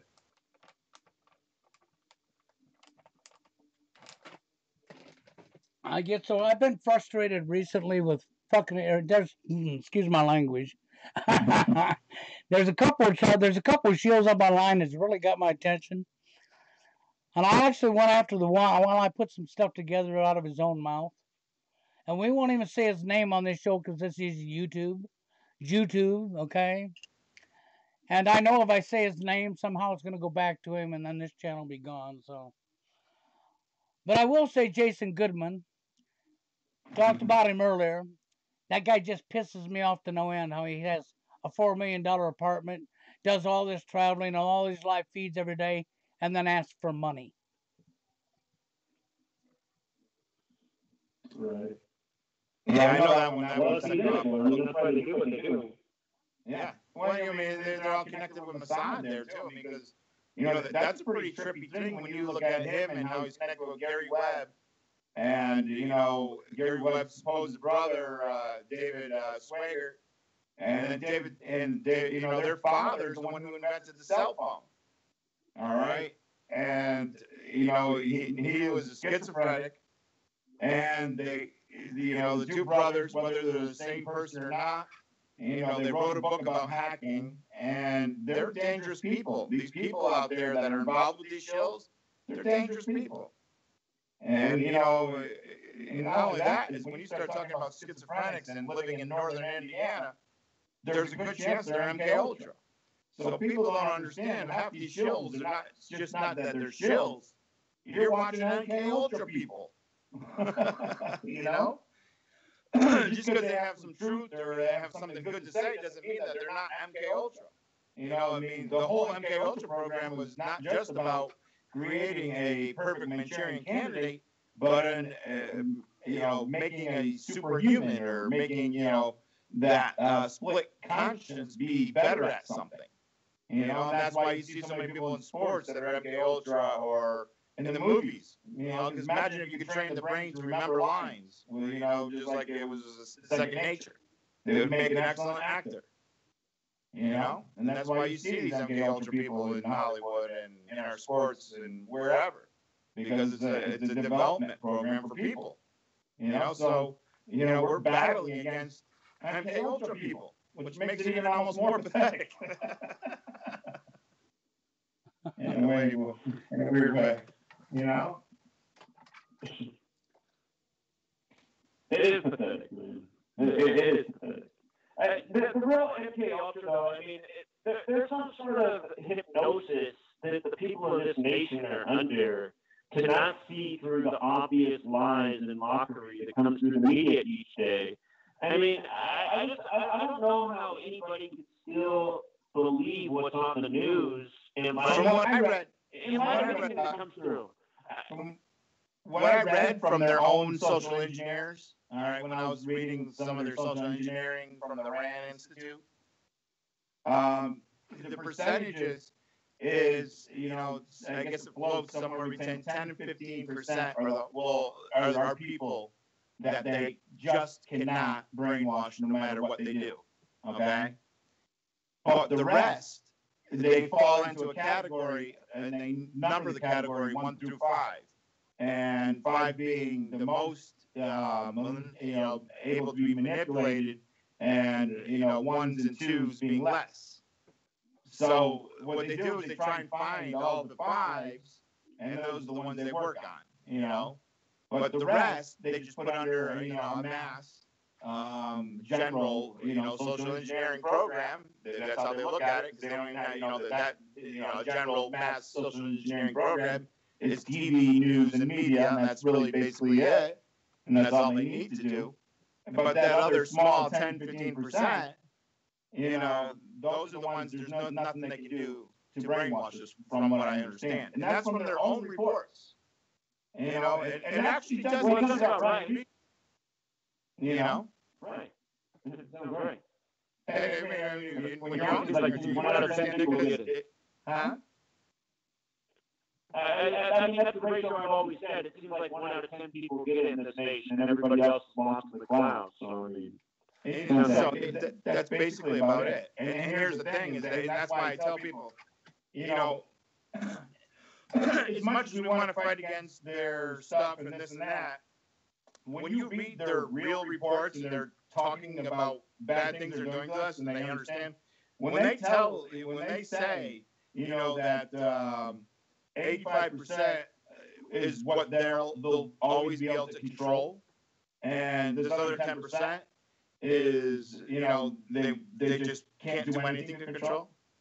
We also have to be accepting of the fact, well, that 85%, there's nothing we're going to be able to do. Because, well, let's face it, there's one thing. I disagree.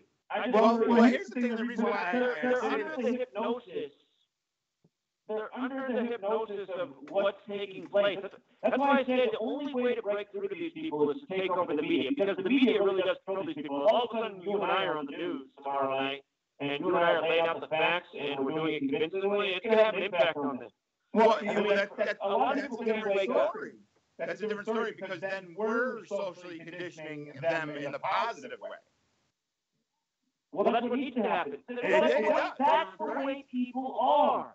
That's the way people are. That's why back in the day people were in tribes and there was the chief. And you followed the chief because the chief was wise. The chief cared about his people, and the chief did what was in the interest of the people. Now the chief is the long noses, and their only interest is that we're all on their slave ship working for them so they don't have to. You know, if I'm on the news tomorrow and I'm reading from the Talmud, you know, I'm saying, okay, here people, you know what, tonight you don't have your Talmud thumper on here, you don't have your Talmud thumper minion. Tonight you got me on here, and then I'm going to read you a little bit of the Talmud so you know what's in here. And you know who you're sending the tax dollars off to and what these people believe about you. And now you can understand why each new holiday season we get another movie about the Holocaust, because, you know, that's the one genocide in this world that matters. And let's not even talk about how that's the one that never even happened. So that's what needs to happen. Because exactly, people are meant to be led. You know, most people need to be led. And, you know, I knew from a young age that I was a natural born leader. I was the leader on my sports teams. I was the leader in the classroom. You know, some of us are leaders. Most of us aren't. Most people only know how to follow. And the problem is everyone's following the leader, but the leader is an evil tyrant. So people become minions. That's how I expressed. In the book, I clearly expressed that essentially what we have in the society are a bunch of minions of the synagogue of Satan, because that's who these people are. Mm-hmm. And that's why they've swallowed up their values. That's why they're all about materialism and entertainment and me. And they don't care about the truth, and they mock the truth because that's what they've learned. I mean, they sit and watch these sitcoms. I can't stand. I just realized that being awake my whole life. Whenever you turn on television and watch any of these sitcoms, it's like every other episode they have to put in some little snarky remark or some joke that's at the expense of the person who cares about the truth. It's just constant reinforcement as you watch television of embracing lies and dismissing truth as conspiracy theory.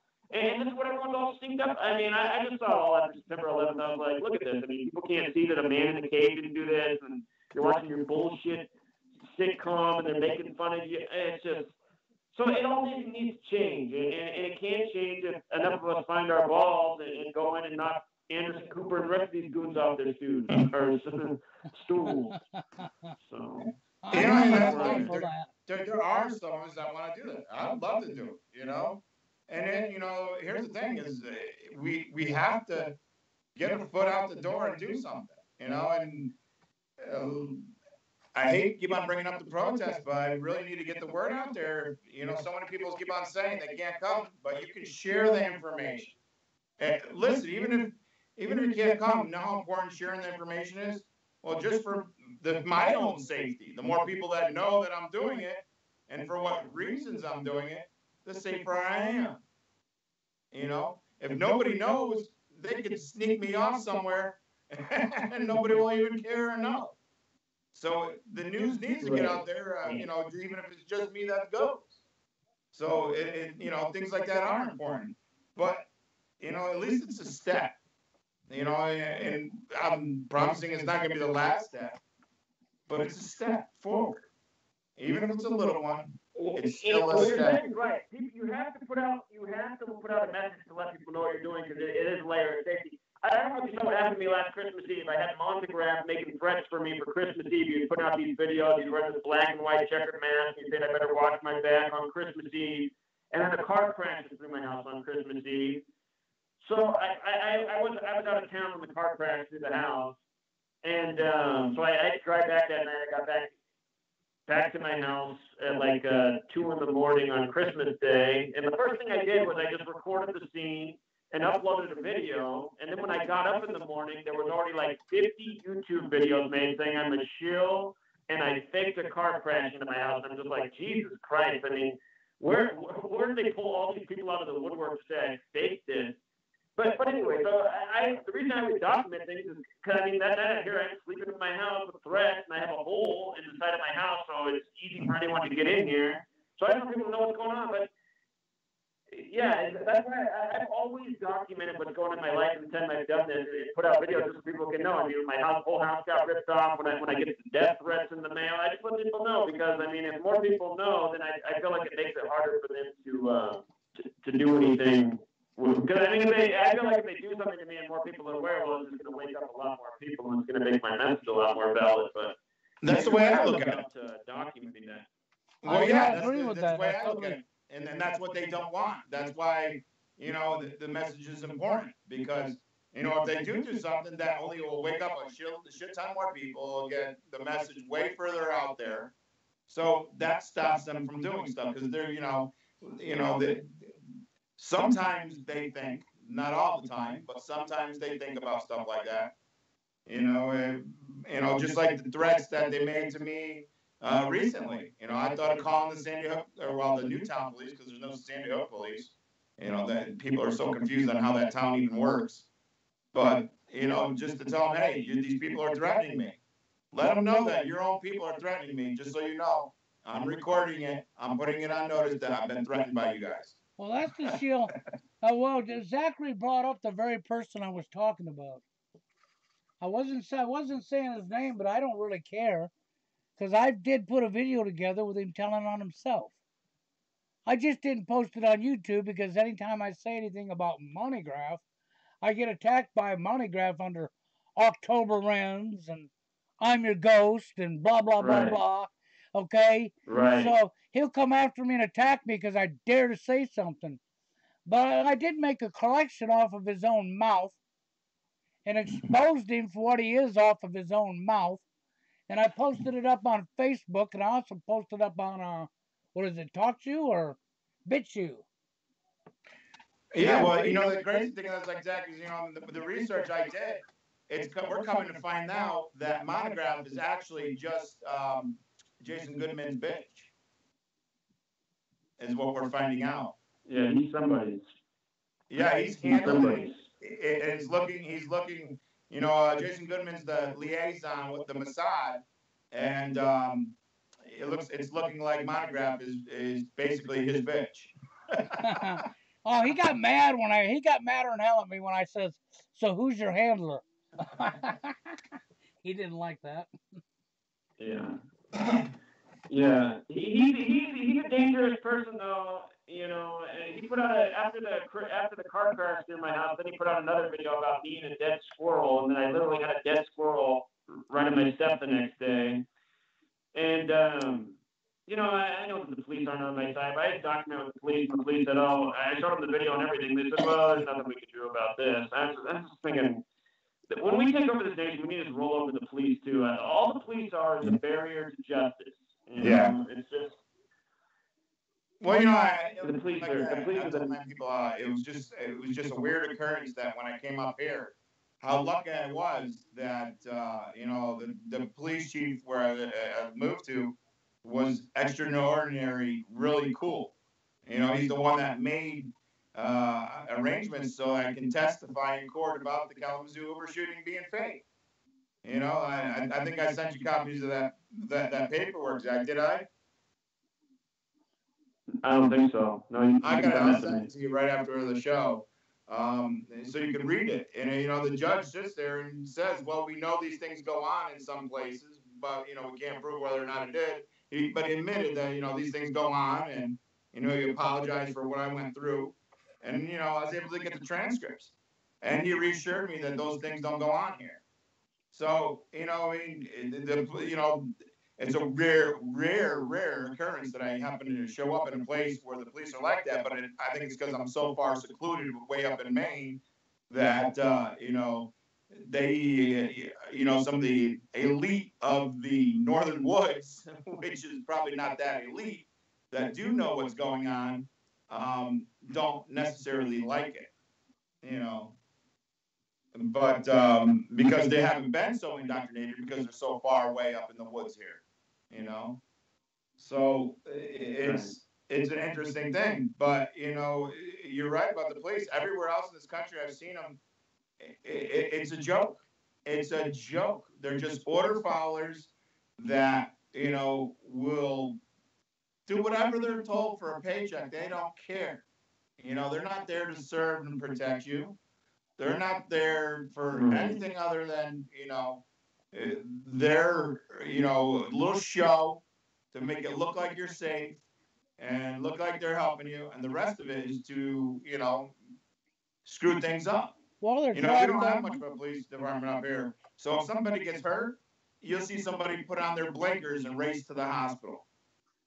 We take care of each other, and not having all those ambulances and security, and being able to teach each other how to rely on each other. That everybody has an emergency medical kit, in their own house. So if their neighbor gets hurt or you get hurt, they can help each other. It works. It works. And not only that, I think it's a better system because people are doing it out of their own heart. Well, that's just it. That's what. Go ahead, We don't Zach. restore power to ourselves. We've given up all of our power in our society. We don't have power to protect ourselves. We have to wait for the law enforcement to do it. I mean, my real situation is I know that the police and my neighbor were connected to the burglary of my house because the police officer was stationed across from my house like it was his only job to park there all day, every day, and until the day my house got burglarized, and then he was never there again. So it was like he was scoping me out, getting my schedule, and figuring out when the time was to hit me. And yeah. Anyway, we live in a world where, I mean, I know exactly who burglarized my house. I know my neighbors are not. He went out and bought the exact same vehicle as me right after. And I know that the police aren't trying to help me out. And the next thing I know, my neighbor who's part of the burglary of my house is filing a restraining order against me and then harassing me after he gets the judge to uphold that, which I still to this day can't believe that the judge upheld the restraining order when he had no ground to really file it other than he was just trying to fuck with me. And so this is like the joke of the nation we live in. And then because I got the restraining order against me, then all of a sudden I couldn't be a gun owner anymore. I had to give up. I don't have the right to own a gun still. So I'm just like, look at this. Getting robbed by a neighbor. The police are part of it. Now I got a judge giving him legal power over me, and now I can't even protect myself living across the street. So this is all bullshit. I mean, seriously, are they doing that now? If you have a restraining order, you can't have a gun? Right. That's how it is here in Washington State. No shit. Wow. They're really freaking just, they're really just going over and above what they should be allowed to do. Well, it sounds to me People need to hear that because that could happen to anybody where you go out you could be dating somebody, some kind of bullshit happens. Next thing you know, she gets a restraining order against you and you lose all your guns. People need to know that. I'll tell you where the donation button is. If you bend over and put your finger back there, you'll be able to find it somewhere.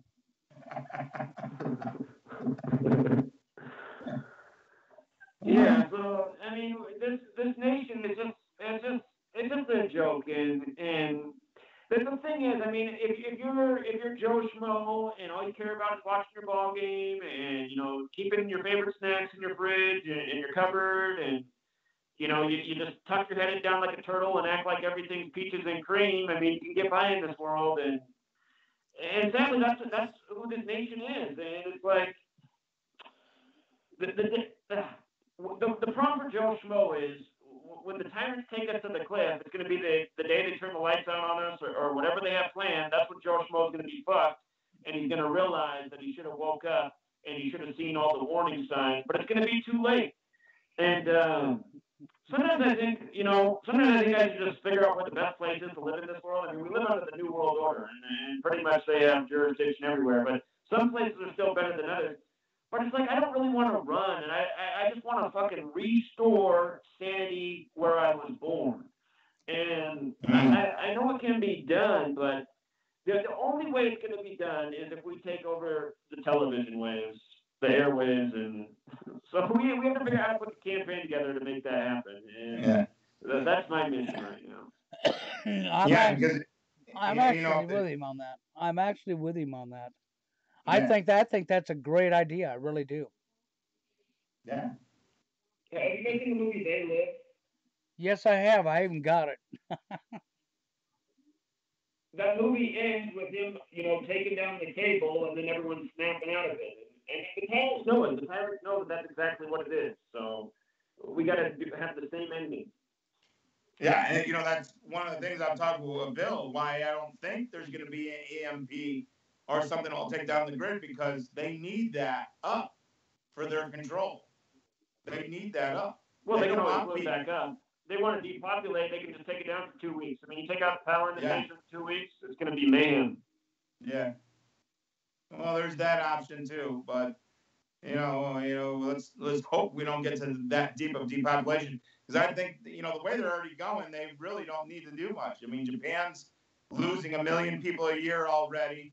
European population growth is down. American population growth is down.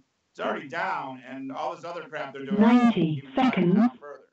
So, you know, far as literally making everybody purge, if they could just, you know, string people along for another 20 years, they're not going to need to do that.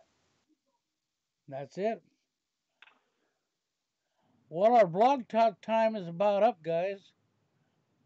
Now, Jerry, I don't know. It's up to you. If you want to stick up here on YouTube live for a while, we can. Otherwise, we'll call it. It's up to you. I mean, it's up to you guys. 60 seconds. We can call it if you want. You know. Well, I better get off for the night. I appreciate you guys having me on. It was good chatting, and I appreciate the show you guys do. So. Yeah, well, thank you, Zach. Hey, I appreciate it too, Zach. I really do. Well, let me know how I can get your book, because I plan You're to get welcome. one. And thank Yeah, you. well, I'll get back on. It's almost done. I'll let everyone know when they can pick it up. The pre-order should be up this week. If people want to pre-order it, I'll let everyone know where they can pre-order it. All right, sounds good. That'll work. All right, you guys have a good night. Yep. Thank you, Zach. Welcome. Take care. Yep. All right, Bill. Yeah, we can end it. Okay. Then Thank you for using Blog Talk Radio. Goodbye. we will call it a day then, guys. I'll be back here tomorrow night. Tomorrow night with TFL dating scene topics. Okay, but I appreciate everybody for showing up. I really do appreciate that. And so till tomorrow night, 9:00 p.m. Central Standard Time. I guess I'll see whoever shows up then. Later, guys.